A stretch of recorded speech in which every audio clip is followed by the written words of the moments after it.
এক নাম্বার হচ্ছে দুনিয়ায় সফল হতে, পরকালে আল্লাহ রেজামন্দি হাসিল করতে এবং দ্বীন ইসলামকে আল্লাহর জমিনে বিজয়ী করতে সর্বপ্রথম আমাদের ঐক্যবদ্ধভাবে যে কাজটা করতে হবে সেটা হলো আল্লাহর দ্বীনের জ্ঞান শেখা, আল্লাহর দ্বীনের ইলম অর্জন করা। একদম মুখস্থ করে নেন আজকের লেকচার। কি অর্জন করা?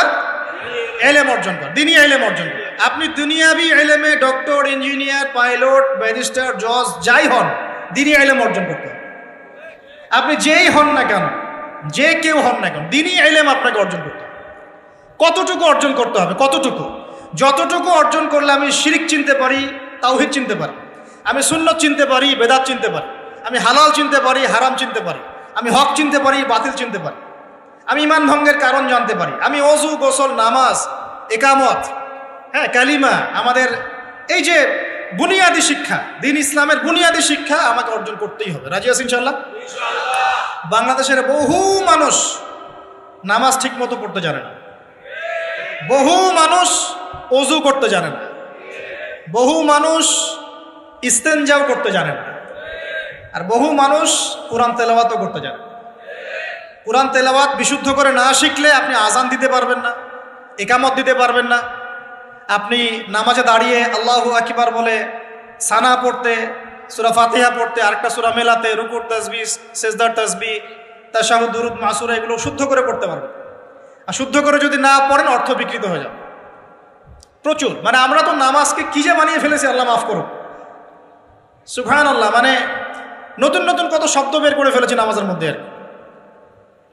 একটু অর্থের পার্থক্যের কারণে ঈমান কুফরের মতো অবস্থা চলে আসতে পারে।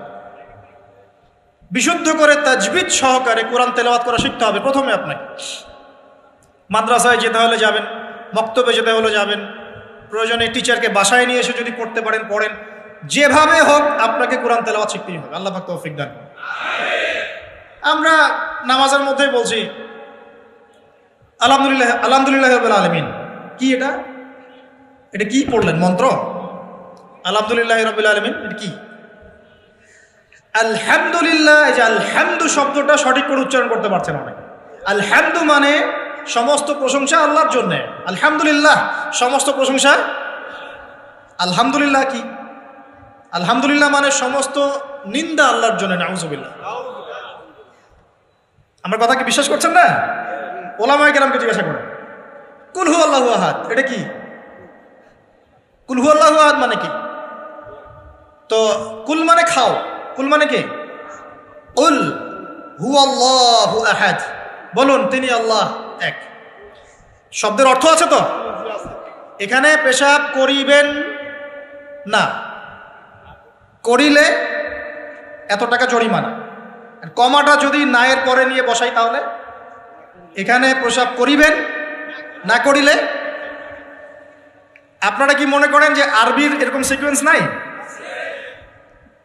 বলছে কুলহু সূরা, সূরাটার নাম কি কুলহু? কুলহু বলে কোনো শব্দ আছে? কুল একটা শব্দ, হুয়া আলাদা শব্দ। কুল হুয়া আল্লাহু আহাদ, কুল হুয়াল্লাহু আহাদ। এই তো আমরা কত ভুল করি পদে পদে। সামি আল্লাহু লিমান হামিদা আছে না? সামি আল্লাহ, আল্লাহ তার কথা শোনেন। লিমান হামিদা যে তার প্রশংসা করে, না যে আল্লাহর প্রশংসা করে আল্লাহ তার কথা শোনেন। এন্ড আমরা শব্দ বানিয়েছি সামি আল্লাহ হুলিমান হামিদা। তো হুলিমান হামিদা কি শব্দ? হুলিমান হামিদা বলে কোনো শব্দ আছে? সামি আল্লাহু লিমান হামিদা, সামি আল্লাহু লিমান হামিদা। তো এই যে পদে, আমি বলতে গেলে নামাজ দিয়ে রাত পার হয়ে যাবে।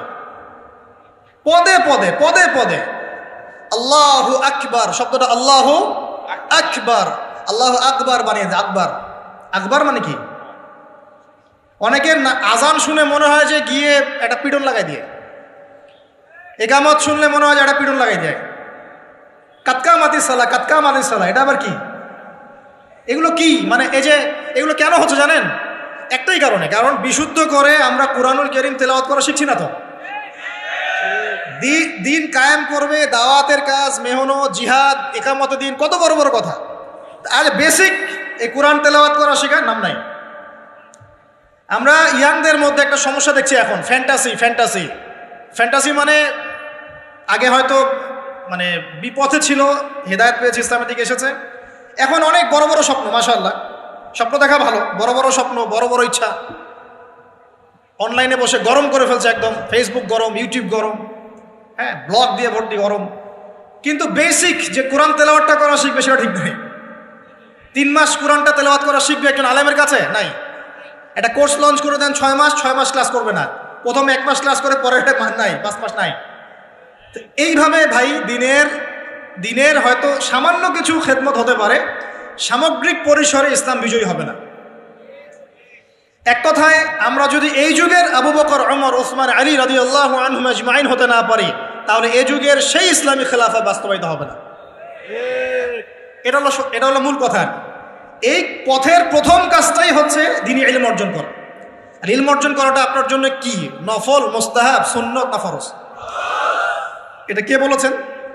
রাসূলুল্লাহ সাল্লাল্লাহু আলাইহি ওয়াসাল্লাম বলেছেন, তালাবুল ইলমি ফরিদাতুন আলা কুল্লি মুসলিম। তালাবুল ইলম মানে জ্ঞান অর্জন করা, ফরিদা ফরজ মানে কি?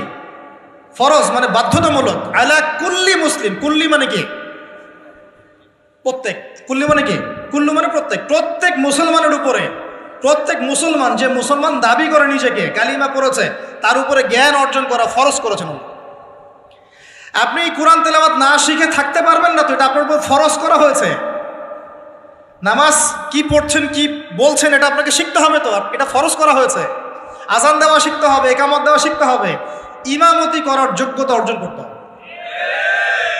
এই মালয়েশিয়ার একটা ভালো জিনিস দেখলাম যে ওখানে প্রাইমারি লেভেল থেকে, মানে স্কুল লেভেল থেকেই এই মাদ্রাসা এবং মানে জেনারেল এটা আলাদা করে করে কোনো প্যাটার্ন করা নাই, এটা একসাথেই প্যাটার্নটা করে দেয়। মানে আপনি স্কুলে ভর্তি হলে, স্থানীয় স্কুলে বা কলেজে যেভাবে তারা সিস্টেম করেছে, ইসলামের বুনিয়াদী শিক্ষাটা বাধ্যতামূলক শিখতে হবে। যে কেউ, তাদের সিভিলিয়ানদের মধ্যে যে কেউ ইমামতি করতে পারে, মাশাআল্লাহ। এটা আমাদের করা উচিত ছিল না? আমরা কি মুসলিম প্রধান দেশের অধিবাসী না? আমরা জোর দাবি জানাই যে শিক্ষা ক্ষেত্রে একটা আমূল পরিবর্তন নিয়ে আসতে হবে ইনশাআল্লাহ।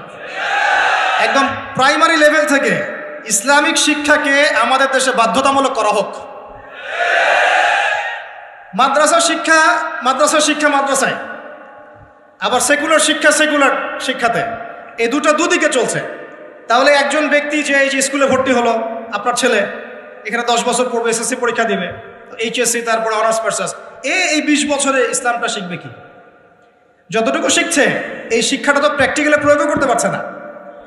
আর এই জায়গা থেকে যখন কেউ উঠে আসছে, তখন সে তো উম্মার দায়িত্ব নিতে পারছে না। তাহলে ব্যাপারটা কি এমন যে আমরা এদিকে শুধু দুনিয়ার চর্চা করব, আর মাদ্রাসা লাইনে যারা পড়ে তারা দিনের চর্চা করবে? দিন চর্চা করার, দিন পালন করার, প্রচার প্রসারের আমাদের কোনো অধিকার নাই? তাহলে এই শিক্ষাটা অর্জন করলে কি আমরা কি সবাই কি খারাপ হয়ে যাব? আমরা যদি ইসলামিক শিক্ষা শুরু থেকে দেওয়ার চেষ্টা করি বাচ্চাদেরকে, প্রাইমারি লেভেল থেকে, আমাদের বাচ্চারা কি নষ্ট হয়ে যাবে? এই জিনিসটা আল্লাহ পাক আমাদের সমস্ত ঊর্ধ্বতন কর্তৃপক্ষদেরকে বোঝার তৌফিক দান করুন। আল্লাহ পাক আমাদের ঊর্ধ্বতন কর্তৃপক্ষদেরকে এই বিষয়টা বোঝার তৌফিক দান করুন যে ইসলামী শিক্ষায় কল্যাণ ছাড়া অকল্যাণ কিছু নাই। এখানে যদি অন্য ধর্মাবলম্বী কেউ থাকেন, সে তার ধর্ম চর্চা করবে, কোনো সমস্যা? আমরা আমাদের ধর্ম শিখবো ইনশাআল্লাহ। তো এই জিনিসটা আমাদের বুনিয়াদী শিক্ষা। এখন যদি আপনি না পারেন, এখন আপনার কাছে ওই পাওয়ার নাই, ক্ষমতা নাই, ইমপ্লিমেন্টের সুযোগ নাই, তাহলে কি করবেন? তাহলে এখন যে আপনি 20 বছর পড়াশোনা করে ফেলেছেন জেনারেল লাইনে, এখন কি করবেন? এখন আপনার জন্যে কিছু অপশন খোলা আছে। এক, স্থানীয় বরেণ্য ওলামায়ে কেরাম যারা আছেন তাদের সাথে পরামর্শ করে সিলেবাস তৈরি করে নিয়ে পড়াশোনা করুন, এটা একটা অপশন। 2, আপনারা কিছু দিনী ভাই ব্যাচ করে করে ওলামায়ে কেরামের কাছে গিয়ে একটা একটা করে কিতাব শেষ করেন। 2, 3, অনলাইনে কিছু কোর্সেস চলছে, এই কোর্সেসগুলো করতে পারেন, কাজে দিতে পারে। কিন্তু তবে অনলাইনে কোর্স অফলাইনের মতো হয় না। অফলাইনে ওস্তাদদের সামনে বসে যে পড়াশোনা, এটা অনলাইনে পাবেন না, ঠিক আছে? অথবা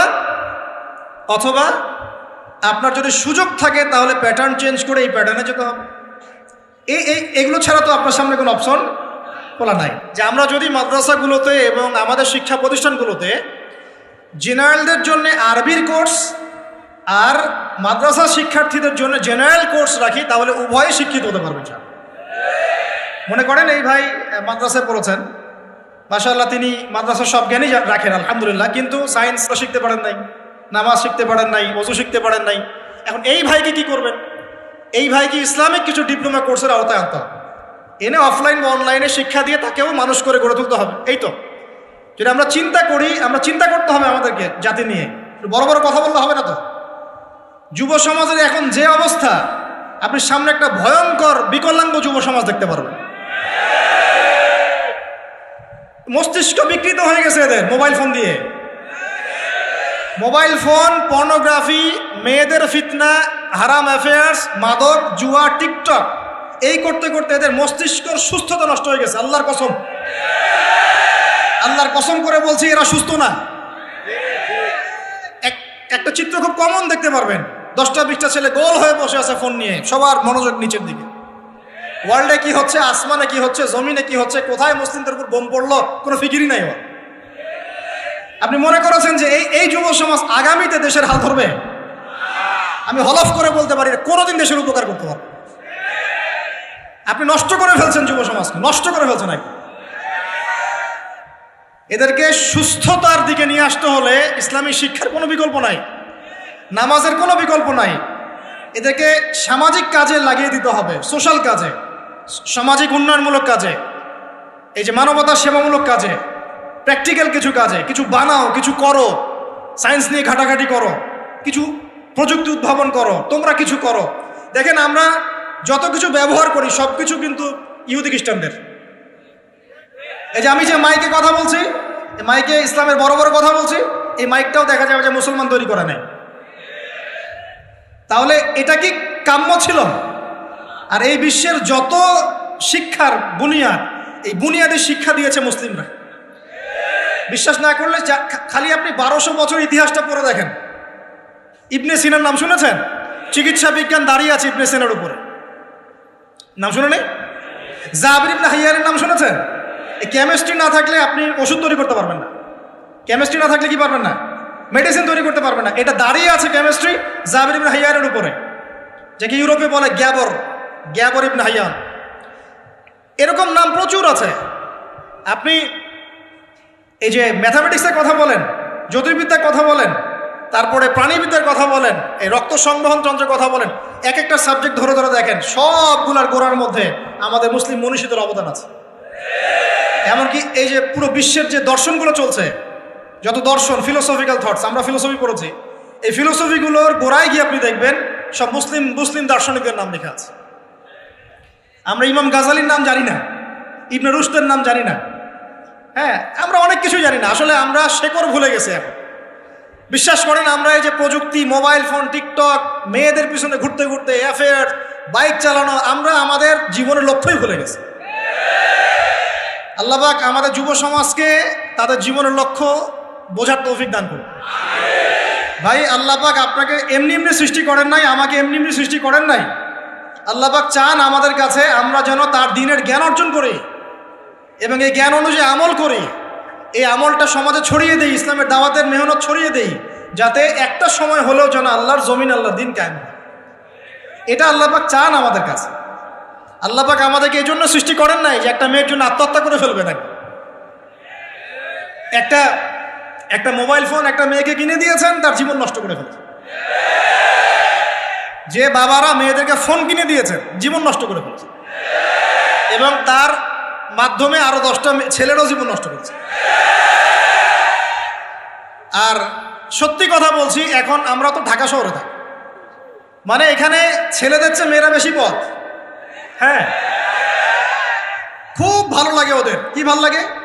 একটা ছেলের সাথে বাইকে করে ঘুরবে, টাকা খসাবে, এখানে ওখানে ডেট করবে, আস্তে আস্তে।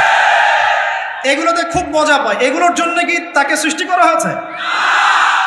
আপনি বলেন এই মেয়েদেরকে আপনি যখন ঘরে নিয়ে আসবেন, আমি নারী বিদ্বেষী কথা বলছি না, নারীদেরকে আমরা অনেক অনেক সম্মান করি, অনেক শ্রদ্ধা করি। আর আমাকে জন্ম দিয়েছেন একজন নারী, আমাকে দিনের পথে চলতে আত্মবিশ্বাস যোগায় পিছন থেকে ঘরের নারী যোগায় কি না? আমার নিজের কন্যা সন্তান আছে, আমরা মেয়ের বাবা। কিন্তু এখন যে টিকটক জেনারেশন মেয়েদেরকে আপনি তৈরি করছেন, ফোন হাতে তুলে দিয়ে ডেটিং করছে, বাইকের পিছনে ছেলের সাথে ঘুরছে, এখানে ওখানে ফ্রি ওপেন সেক্স করছে, কোনোদিন ধর্ষণের শিকার হচ্ছে, এই মেয়েদেরকে ঘরে নিয়ে আসার পরে এদের গর্ভ থেকে কি আপনি ইসমাইলের মতো সন্তান পাবেন? এদের সাথে তোমরাও দেখা যায় যে অনেক সময় প্রেম করতে ভালো লাগে, এই মেয়েদেরকে কেউ বিয়ে করবে না। এ ধরনের নারীদের সাথে মানুষ প্রেম করতে মজা পায়, কেউ সম্মান করে বিয়ে করতে চায় না। করলেও দেখবেন 2-1 বছরের মধ্যেই নাই সেই সম্পর্ক, গায়েব। তো অনেক দূর চলে আসলাম, এত দূর আসতে চাইনি, কথার পিঠে চলে আসলো যে সমস্যা হচ্ছে গোড়ায় আমরা আমাদের যুবক যুবতী, আমাদের ছেলে মেয়েদেরকে দিনই বুনিয়াদি ইসলামী শিক্ষা দিচ্ছি না। এটা শিক্ষা দেওয়ার দায়িত্ব প্রত্যেক পিতার, প্রত্যেক মাতার। সে মাদ্রাসায় পড়ুক আর জেনারেল লাইনেই পড়ুক, আপনাকে শিক্ষা নিশ্চিত করতে হবে। কিভাবে করবেন এই হেডেক এখন আপনার, আমার আর হেডেক নাই, আমি দিয়ে দিলাম হেডেক আপনার। এই হেডেকটা আমার মাথায় ছিল, আপনাকে দিয়ে দিলাম, আপনি চিন্তা করেন কিভাবে করবেন। এখন পারলে অফলাইনে করেন, না হলে অনলাইনে করেন। অনলাইনে আচ্ছা আলোচনা চলে আসছে, একটা কথা বলে দিই, অনলাইনে অনেক রকম কোর্সেস চলছে। তবে আমি নিয়াত করেছি ইনশাআল্লাহ, আমি আরও কয়েকজন ওলামায়ে কেরামদের সাথে পরামর্শ করেছি এবং এখনও করে যাচ্ছি। কমপক্ষে বরেণ্য 8 থেকে 10 জন স্কলার বা আলেমদেরকে নিয়ে অনলাইনে ইনশাআল্লাহ আমরা একটা মাদ্রাসা খুলবো ইনশাআল্লাহ। এটা অফলাইন না, অনলাইন মাদ্রাসা। আমি নাম দিয়েছি তহা জিন্নুরাইন ইসলামিক অনলাইন মাদ্রাসা। আমি দোয়া করি আল্লাহর কাছে, আল্লাহ পাক যেন এই মাদ্রাসাকে কবুল করেন। এর ওসিলা করে আল্লাহ পাক লক্ষ লক্ষ কোটি কোটি যুবককে দ্বীনের জ্ঞান শেখার তৌফিক দান করেন, যুবতীদেরকে দান করেন, আমাদের ছোট ছোট সোনামণিদেরকে দান করেন। যারা অফলাইনে দিন শিখতে পারছে না, আল্লাহ যেন অনলাইনে শেখার তৌফিক দান করেন। তো এখানে বেশ কয়েকটা লেভেলে বেশ কয়েকটা কোর্স লঞ্চ করা হবে ইনশাআল্লাহ। যেমন বাচ্চাদের জন্য বুনিয়াদি নুরানি কোর্স। আপনার বাচ্চা আছে ছোট, 4 বছর 5 বছর বয়স, ভর্তি করাই দিলেন, নুরানি কোর্স করবে, কোরআন তেলাওয়াত করা শিখবে। এরপরে একটা হিপসের কোর্স, আপনি অনলাইনেই হিপস করবেন। যাদের বয়স 10 বছর হয়ে গেছে, 12 বছর 15 বছর, অনলাইন হিপস করবে। আপনি চলে আপনার বয়স যদি 30-40 হয়, আপনিও করতে পারবেন, আপনার ব্যাচটা আলাদা হবে। এরপরে হচ্ছে আমাদের জেনারেল ভাইদের জন্য, জেনারেল শিক্ষিত দিনী ভাইদের জন্য ইসলামিক ডিপ্লোমা কোর্স। এটা কেমন? এখানে 4-5টা লেভেল থাকবে।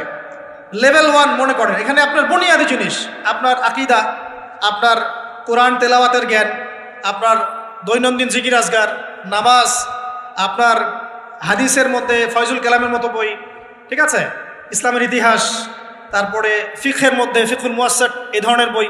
মানে প্রাথমিক বুনিয়াদি যে জ্ঞানটুকু মাদ্রাসা দেওয়া হয়, এটা ইনশাল্লাহ শিখবেন। এটা শেষ করার পরে যাবেন লেভেল 2। লেভেল 2তে গিয়ে আরও হাই ক্লাস কিছু বই পাবেন, ওখানে আরও কিছু সাবজেক্ট অ্যাড হবে, ইসলামিক পরিবার, ইসলামিক অর্থনীতি, ঠিক আছে, ইসলামিক জিওপলিটিক্স, এসক্যাটোলজি, এরকম কিছু সাবজেক্ট আসবে। এটা দিয়ে আবার কপি করে সবাই বানানো শুরু করে দিয়েন না, আমি তো বলে দিচ্ছি আর কি। আর বানালেও আলহামদুলিল্লাহ কোনো সমস্যা নাই, এটাও দিনের খেদমত হবে ইনশাআল্লাহ। একজনকে দেখে যদি আরও 10 জন শেখে, সমস্যা কোনো সমস্যা? এভাবে লেভেল 3তে গিয়ে আপনি মাদ্রাসায় যেগুলো নাহু, হেদায়াতুন নাহু, হেদায়া কুদুরি, এই ধরনের বইগুলো পড়ানো হয়, এগুলো শিখবেন ইনশাআল্লাহ। শেষ লেভেলে গিয়ে আপনি জালালাইনের মতো তাফসীর শিখবেন ইনশাআল্লাহ। মানে একজন মৌলানা সাহেব বলতে বোঝাচ্ছি, আমি তো আপনাকে ফকিহ বা মুফতি বা মুহাদ্দিস এরকম লেভেলের কথা বলছি। একজন আলেম, একজন জাননেওয়ালা, বুঝওয়ালা মানুষ যতটুকু দিনের জ্ঞান অর্জন করেন, ইনশাআল্লাহ এই জ্ঞানটুকু আপনি লেভেল 1, 2, 3, 4, 5 এভাবে আপনি অর্জন করবেন ইনশাআল্লাহ।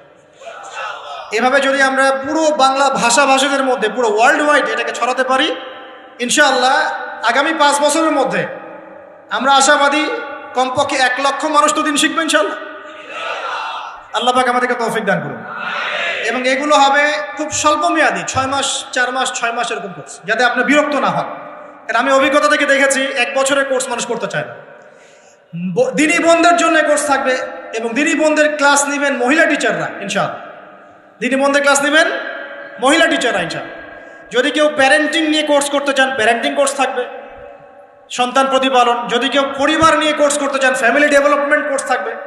ইসলামিক ইকোনমিক্স নিয়ে কোর্স করতে চান, ইসলামিক ইকোনমিক্সের কোর্স থাকবে। ইসলামিক ফাইন্যান্স শিখতে চান, সেটা থাকবে ইনশাআল্লাহ। এক একটা ডিপার্টমেন্টে এক একটা কোর্স নিয়ে আমরা এই মাদ্রাসা লঞ্চ করবো ইনশাআল্লাহ। আল্লাহ পাক এটাকে কবুল করুন, আমিন। এবং এর পাশাপাশি এই সিলেবাসগুলো আমি নিয়াত করেছি উন্মুক্ত করে দিব। যে কোনো প্রতিষ্ঠান, দিনী প্রতিষ্ঠান, সেটা হোক ইসলামিক স্কুল বা ইসলামিক কলেজ বা মাদ্রাসা, তারা যদি এই কোর্সগুলো করতে চায়, করাতে চায়, সিলেবাস নিয়ে তারা লঞ্চ করতে চায়, ইনশাআল্লাহ তাদের জন্য উন্মুক্ত করে দেওয়া হবে, যাতে করে সারা দেশের বিভিন্ন জায়গায় কোর্সগুলো ছড়িয়ে পড়ে। আমি জ্ঞানতাত্ত্বিক কথা এজন্য বললাম বেশি করে, প্রথম ফরজ আপনার উপরে ইকরা বিসমি রাব্বিকাল্লাযী খালাক। এখন চিন্তা করেন, হেরা গুহায় নবী সাল্লাল্লাহু আলাইহি ওয়াসাল্লাম বসে আছেন, জিবরাইল আলাইহিস সালাম এসে তার সামনে প্রথম যে আয়াতটা ওহী করলেন, সেই আয়াতটা নামাজের আয়াত ছিল না, সে একটা জাকাতের আয়াত ছিল না, সেই আয়াতটা রোজা রাখো আয়াত ছিল না, এমনকি মূর্তি পূজা করো না এমনও ছিল। কি ছিল ভাই?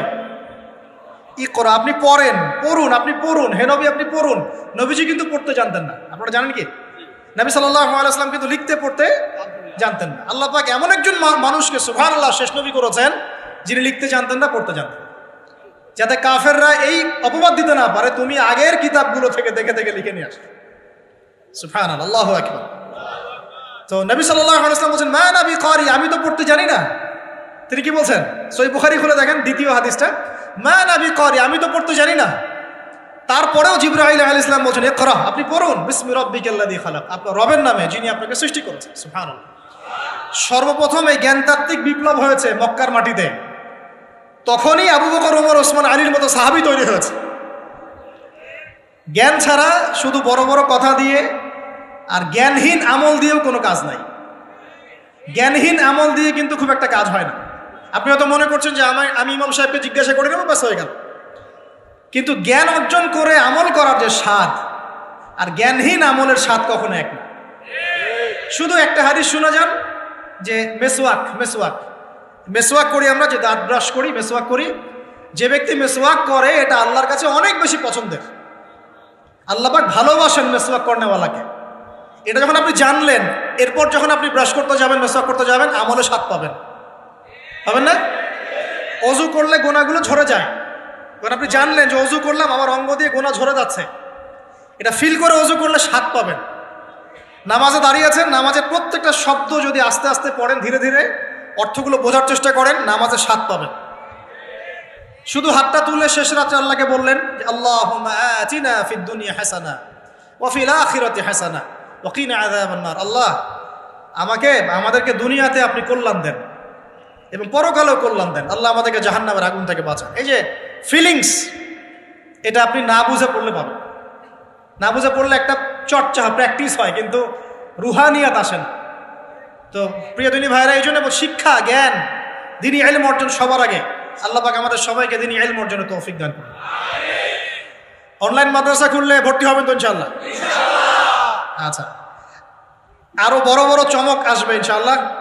এমন কিছু স্কলারের চেহারাও ইনশাআল্লাহ দেখবেন, যাদের ওয়াজ শোনার জন্য আপনি লক্ষ টাকা দিয়ে ভাড়া করে হেলিকপ্টারে নিয়ে আসেন ইনশাআল্লাহ। আল্লাহ পাক আমাদের দ্বীনি খেদমতগুলো কবুল করুন, আমিন। 1 নাম্বার আলোচনা শেষ। 2 নাম্বার আলোচনা করলে এক দিয়ে শেষ হয়ে যাবে রাত। শিখলাম কি? দ্বীনি ইলম অর্জন করতেই হবে, এটা নফল মুস্তাহাব কিছু নয়। এটা কি? যেভাবে পারেন সেভাবে করবেন। রাজি আছেন ইনশাআল্লাহ? নিয়াত করতে পারি যে আগামী 1 বছরের মধ্যে, 1 বছর সময় দিলাম, আগামী 1 বছরের মধ্যে আমরা কোরআন বিশুদ্ধ করে তেলাওয়াত করা শিখব ইনশাআল্লাহ।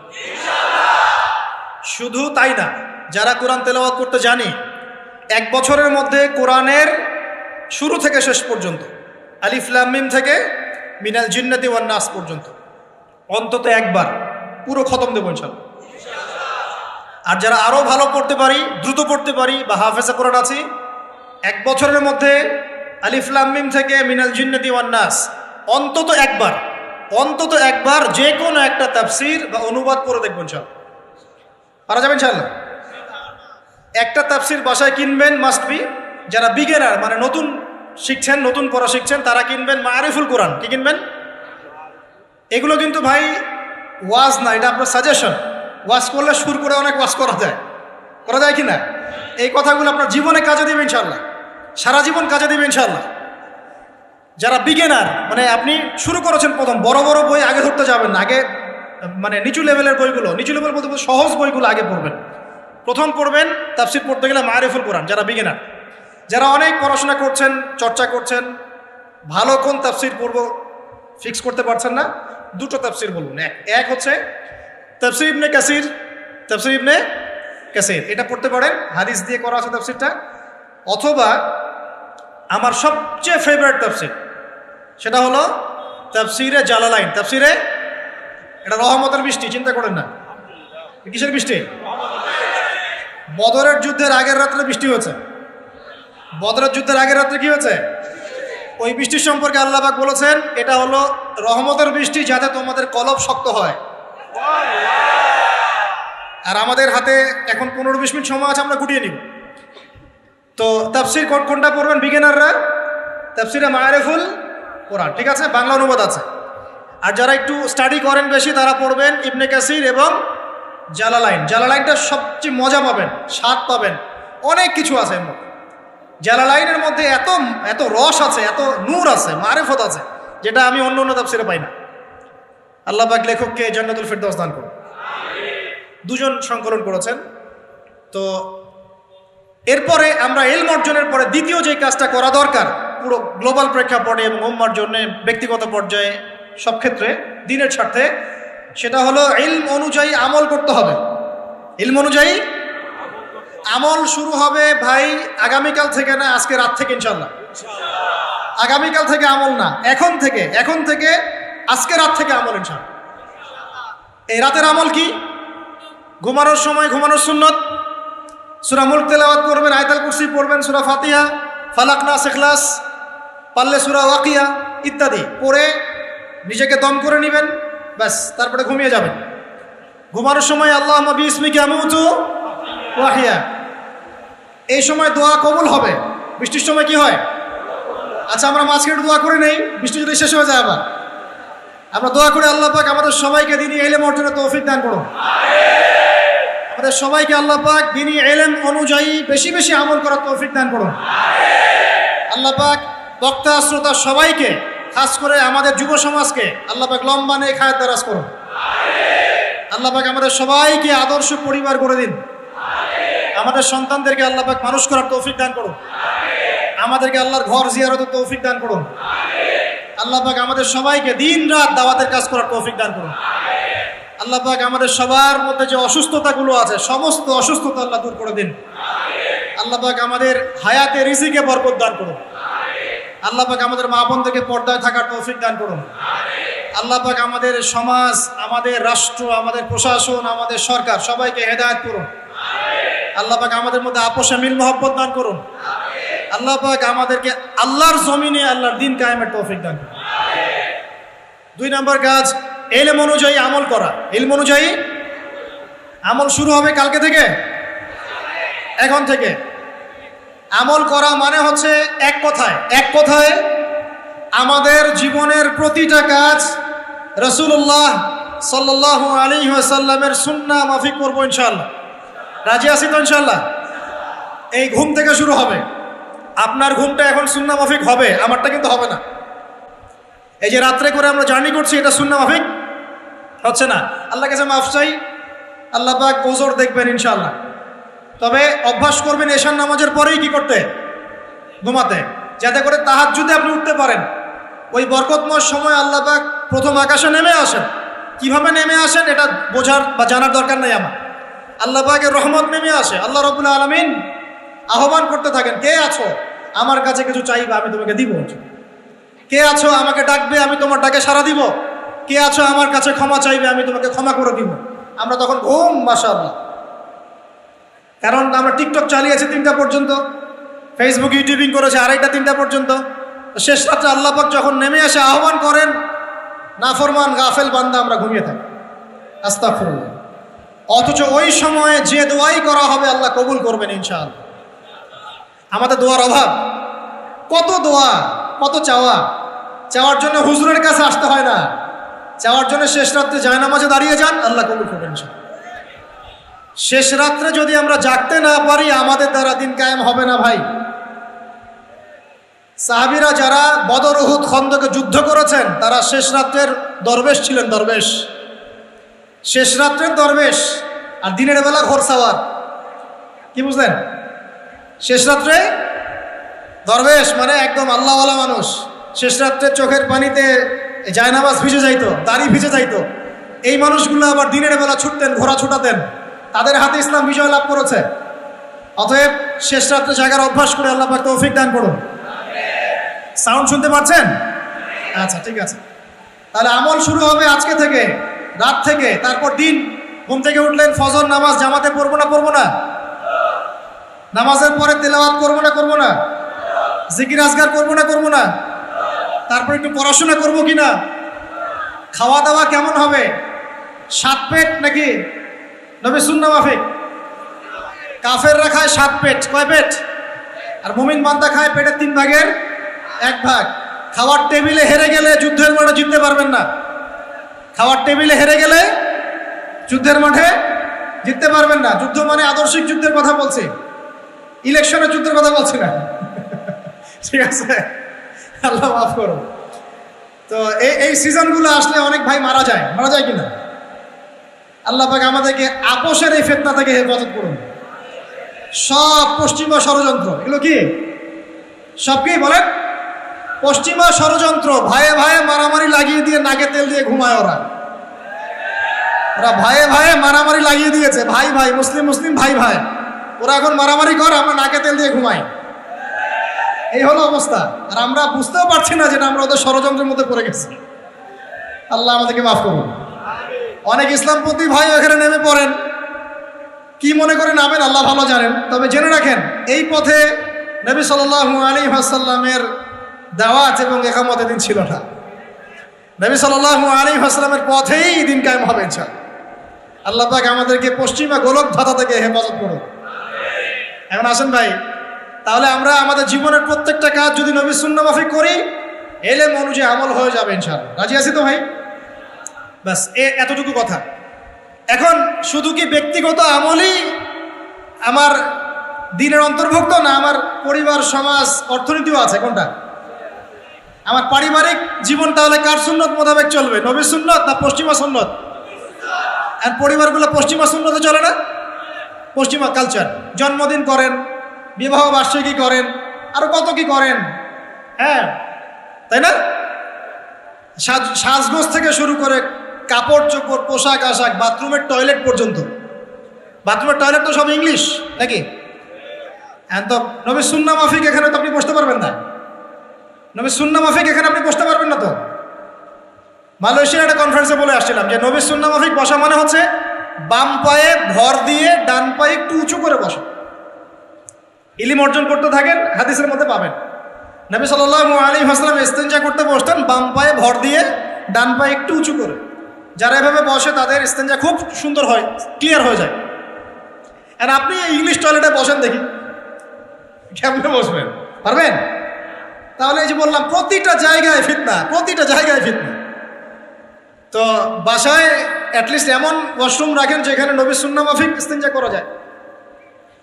আর যখন সফর করবেন দেশের বিভিন্ন জায়গায়, তখন দেখবেন মাশাআল্লাহ আরো লেটেস্ট পদ্ধতি আছে।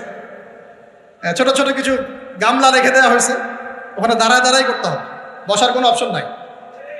আর সব সমান মাপের। মনে করেন একজন লম্বা 5 ফিট, একজন 6 ফিট, একজন 4 ফিট 3 ফিট। এখন কেমনে কি ধরে কিভাবে করবে? মাপটা কিভাবে সমান করবে বলেন তো?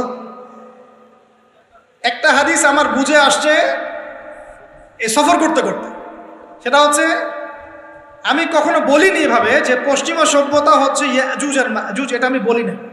কিন্তু আমি বুঝতে পারছি, আমি ভিতর থেকে ফিল করছি, আপনি একমত হন না হন, যে ওদের মধ্যে ইয়াজুজ আর মাজুজের খাসলত বা চরিত্র আছে 100%। আমি একটা হাদিস বলি, শেষ করে দিব, আর সময় নেই, 10 মিনিট আছে। এই হাদিসটা শোনেন। নবী সাল্লাল্লাহু আলাইহি ওয়াসাল্লাম একদিন ঘুম থেকে উঠলেন ভয়ে পেয়ে, আতঙ্কিত। নবীজি ভয়ে পেয়ে আতঙ্কিত হয়ে ঘুম থেকে উঠে বলছেন, লা ইলাহা ইল্লাল্লাহ, লা ইলাহা ইল্লাল্লাহ। তখন তার স্ত্রী পাশে যিনি শুয়ে আছেন তিনি বলছেন, নবী সাল্লাল্লাহু আলাইহি ওয়াসাল্লাম বলছেন, ওয়াইলুল লিল আরব মিন শাররি ক্বাদ ইকতারাব। আরব জাতির জন্য ধ্বংস, কি ভয়ঙ্কর ফিতনা ধেয়ে আসছে ওদের দিকে, কি ভয়ঙ্কর ফিতনা ধেয়ে আসছে। এবং তিনি হাতের ইশারা করে দেখালেন এইভাবে যে আজকে নবীজি বলছেন 1400 বছর আগের কথা, 1445 বছর আগের কথা, 1445 বছর আগে নবীজি বলেছেন আজকে, ওই সময় আজকে ইয়াজুজ আর মাজুজের যে দেয়ালের কথা মনে আছে? জুলকারনাইনের সময় দেয়াল, এই দেয়াল এতটুকু পরিমাণ খুলে দেয়া হয়েছে, এতটুকু পরিমাণ খুলে দেয়া হয়েছে 1400 কত বছর আগে। তখন তার স্ত্রী বলছেন আনুহলিকু আফিনা সালিহিন, আনুহলিকু আফিনা সালিহিন ইয়া রাসূলুল্লাহ, হে আল্লাহর রাসূল সাল্লাল্লাহু আলাইহি ওয়াসাল্লাম, আমাদের মধ্যে ভালো মানুষরা থাকা সত্ত্বেও কি আমরা ধ্বংস হয়ে যাব? আপনি যে বলছেন ওয়াইলুল লিল আরব, আরবদের জন্য ধ্বংস। নবীজি বলছেন নাম, হ্যাঁ নাম, হ্যাঁ ধ্বংস হয়ে যাবে। ইযা কাসুরাতিল খাবাস, যখন নগ্নতা, বেহায়াপনা, অশ্লীলতা সমাজে রন্ধ্রে রন্ধ্রে ছড়িয়ে পড়বে, তখন আলেম জালেম সব ধ্বংস হবে। এই হাদিসটা অকাট্য হাদিস বুখারী মুসলিমের, মানে এটা সহিহ, এটা বিষয়ে কোনো সন্দেহ নেই। তাহলে নবীজি 1445 বছর আগে বলছেন যে আরবদের জন্য ধ্বংস ধেয়ে আসছে, এবং দেয়াল এভাবে খুলে দেয়া হয়েছে। কাদের দেয়াল? ইয়াজুজ আর মাজুজ। আর ইয়াজুজ আর মাজুজের সাথে আরবদের ধ্বংসকে সম্পর্কিত করা হলো না? ইয়াজুজ আর মাজুজের সাথে আরবদের ধ্বংসকে সম্পৃক্ত করা হলো এবং বেহায়াপনাকে সম্পৃক্ত করা হলো, সরি, তাই না? বুঝতে পারছেন? আরব জাতির ধ্বংসের সাথে ইয়াজুজ মাজুজকে কানেক্টেড করা হলো এবং অশ্লীলতাকে, কি বলেন, অশ্লীলতাকে কানেক্টেড করা হলো। এখন আপনি চিন্তা করে দেখেন, সারা বিশ্বে পর্নোগ্রাফি কারা ছড়িয়ে দিয়েছে? বলেন বলেন দেখি। পর্নোগ্রাফি কি বেহায়াপনা না? সমাজের ইযা কাসুরাতিল খাবাস, যখন সমাজের রন্ধ্রে রন্ধ্রে বেহায়াপনা ছড়িয়ে পড়ে নাই? মিলান, হাদিসটা মিলান। সমাজের এই মেয়েদের এই যে ফ্যামিলিস্ট রেভলিউশন কারা ছড়িয়ে দিয়েছে? ফ্যামিলিস্ট রেভলিউশন কারা ছড়িয়ে দিয়েছে? ওরা। সমাজে মেয়ে ছেলে একসাথে চলবে একই পোশাকে কারা ছড়িয়ে দিয়েছে? সমাজে মেয়েদের বেপর্দায় চলার এই সংস্কৃতি কারা ছড়িয়ে দিয়েছে? মাদক আর সুদের সংস্কৃতি কারা ছড়িয়ে দিয়েছে? সবচেয়ে বড় কথা, free sex, open sex, free sex, জেনা, ব্যভিচার, পর্নোগ্রাফি, এগুলো কারা ছড়িয়ে দিয়েছে? এটাই ওই যে খুলে দেয়া হয়েছে। এটা আমার ব্যাখ্যা, এটা আমার বুঝ। পৃথিবীর এমন কোন রাষ্ট্র বাকি রাখে নাই তারা এগুলো ছড়াতে, এমন কোন রাষ্ট্র বাকি নেই। তাহলে সব জায়গায় ছড়িয়ে পড়বে না ইয়াজুজ মাজুজের ফিতনা? এই ছড়িয়ে পড়েছে। আল্লাহ পাক আমাদেরকে এই পশ্চিমা গোলক ধাঁধা থেকে হেফাজত করুন। আমি আমাদের সংস্কৃতি নিয়ে আমরা বুক ফুলে বাঁচবো ইনশাআল্লাহ, আমাদের সংস্কৃতি নিয়ে আমরা চলবো ইনশাআল্লাহ। আমাদের কোরআন আছে, হাদিস আছে, আমাদের নবী আছেন, আমাদের সাহাবীরা আছেন, আমাদের দিন আছে ইনশাআল্লাহ। আমাদের অন্য কাউকে প্রয়োজন আছে? এই যে প্রযুক্তিগত কথাগুলো বললাম, একটু মাথা খাটান, এগুলো আমরাই তৈরি করতে পারবো ইনশাআল্লাহ। সব ঢেলে সাজানো যাবে ইনশাআল্লাহ তাআলা। আল্লাহ পাক আমাদেরকে বোঝার তৌফিক দান করুন। তাহলে 1 নম্বর কি বলেছিলাম ভাই? ইলম অর্জন। 2 নম্বর ইলম অনুযায়ী আমল। আর এই আমলটা কি শুধু ব্যক্তি জীবনে না জীবনের সব ক্ষেত্রে? আল্লাহ কবুল করুন। 3 নম্বর নিজের পরিবারের যত্ন নিন। নিজের ইলম অর্জন করেছেন, আমল করছেন, এখন অনেক বড় বড় কথা অনেকে বলবে, আগে পরিবার ঠিক করেন। আগে কি করবেন? ব্যাস, পরিবার বলতে আপনার স্ত্রী সন্তান। কারণ বাবা মাকে দাওয়াত দেওয়া যাবে, বাবা মাকে গালমন্দ করা যাবে না, বকাঝকা করা যাবে না। বাবা নামাজ পড়েন, আপনি কি মাই দিতে পারবেন? মা নামাজ পড়েন, আপনি কি মাই দিতে পারবেন? পারবেন। তবে এই যুগে কিছু হতভাগা আছে, এরা বাপ মাকেও গায়ে হাত তোলে না। এই যুগে এমন কিছু হতভাগা ছেলে মেয়ে জন্ম হয়েছে, আল্লাহ মাফ করুক, এরা পিতামাতার সাথেও কি জঘন্য আচরণ করে। পিতামাতা দোয়া নিবেন, যাদের সাথে পিতামাতার দোয়া থাকে জীবনে সফল হবে ইনশাআল্লাহ। যার সাথে পিতামাতার দোয়া নাই, অবস্থা খারাপ। আল্লাহ মাফ করুক আমাদেরকে। এখন পরিবার বলতে আপনার স্ত্রী সন্তান প্রথম প্রায়োরিটি পাবে, আর পিতামাতাকে আপনি দাওয়াত দিবেন, নসিহত করে বোঝানোর চেষ্টা করবেন। আপনার সন্তান যদি 10 বছর বয়সে নামাজ না পড়ে, তখন তাকে আপনি পিটাতে পারবেন, কিন্তু আপনি বাবাকে মারবেন পারবেন? আর পরিবারের কিছু বিষয় এটা আপনি পাবেন প্যারেন্টিং বইয়ের মধ্যে। আর আল্লামা তকি উসমানী দামাত বারাকাতুহু শাইখের একটা কিতাব আছে, ইসলাম ও পারিবারিক জীবন। ইসলাম ও পারিবারিক জীবন, এই বইটা পড়লে আপনি অনেক কিছু জানতে পারবেন। আমি ডিটেলস বলে দেওয়ার সময় পাচ্ছি না আজকে। এক কথায় পরিবারের মধ্যে তাওহীদ থাকবে, শিরক থাকবে না, ঠিক আছে? পরিবারের মধ্যে সুন্নতের চর্চা থাকবে, কোনো বেদাত থাকবে না। পরিবারে হালাল রিজিক থাকবে, কোনো হারাম ঢুকবে না। পরিবারের বিয়ে করব যখন দিনদারিতা দেখে মেয়ে চুজ করব, সৌন্দর্য শ্বশুরের টাকা পয়সা দেখে নয়। হ্যাঁ, সৌন্দর্য থাকতে পারে, সৌন্দর্য থাকলে নূরুন আলা নূর, আরও ভালো।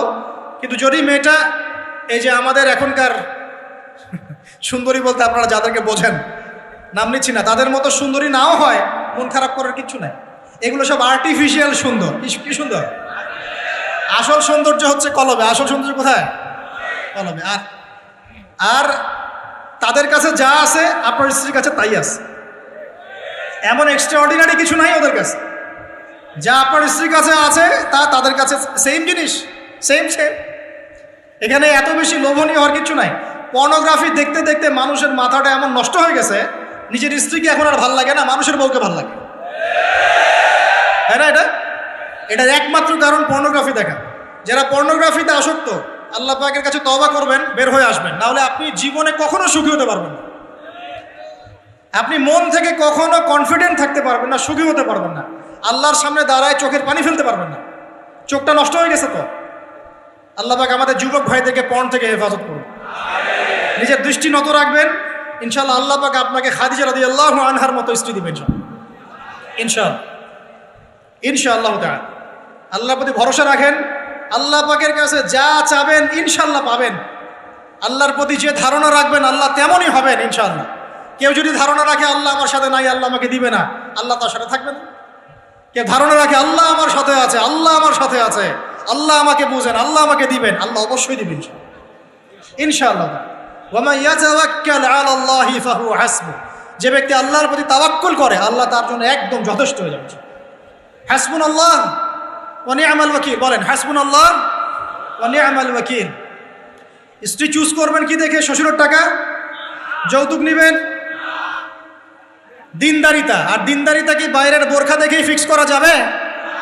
বোরখাওয়ালা মেয়েরা তো এখন গ্রামে গঞ্জে, হাট বাজারে, সব জায়গায় কফি শপে বসে বসে ট্রেডিং করছে না? বোরখাওয়ালা মেয়েদের কত ড্যান্স দেখা যায় ইউটিউবে, অনলাইনে। ভাই এগুলো আমি দেখি না, কিন্তু চোখে পড়ে যায় মাঝে মাঝে। 3 নম্বর কি বলেছে ভাই? বলেন। আদর্শ পরিবার গঠন করা।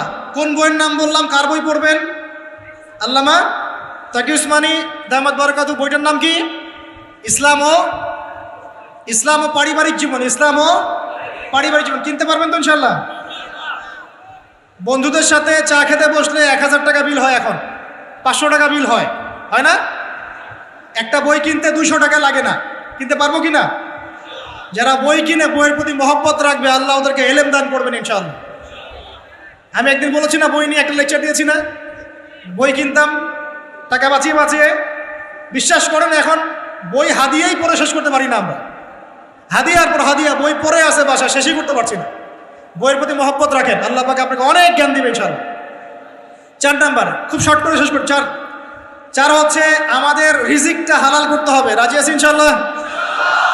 রিজিক হালাল মানে কি? রিজিকের মধ্যে কোনো সুদ থাকবে না। রিজিকে কোনো সুদ যে খায় সে মায়ের সাথে জেনা করে। সুদ যে খায় সে আল্লাহ এবং তার রাসূলের সাথে যুদ্ধ করে। আমি এমন একজন ব্যক্তির কথা শুনেছি যে সুদ খেত, আল্লাহ মাফ করুক তাকে, আল্লাহ মাফ করুক।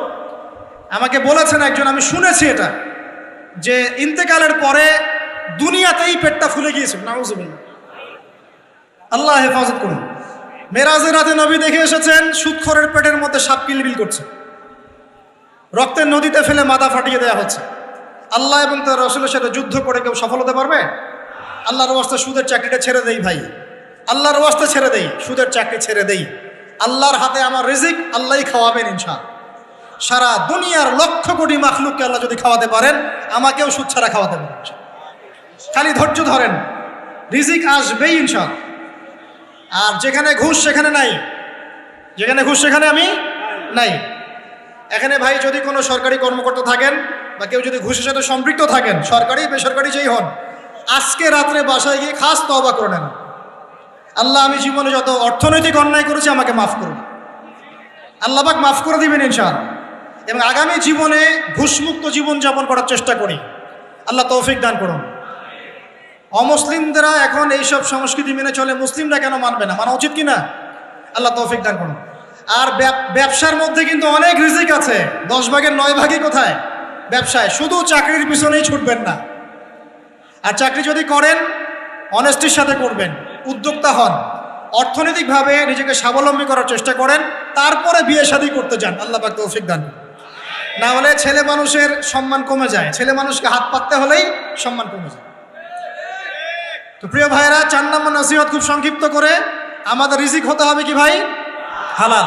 আমি এমন আলেমকে চিনি, এমন আলেমের সোহবতে গিয়েছিলাম যে বাহিরের হোটেলের মুরগির গোশত, গরুর গোশত খায় না। অবাক হলেন তাই না?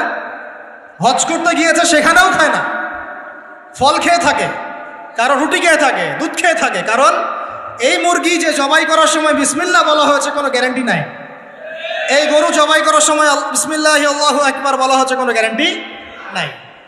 এখানে যদি ব্যবসায়ী ভাইরা থাকেন, আমি নসিহত করব, অনুরোধ করব, সব সময় জবাই করার সময় আল্লাহর নাম নিয়ে জবাই করব। আপনাদের হোটেলের এই পণ্য সবাই খাচ্ছে, একজনের জন্য সবাইকে হারামখোর বানাবেন না।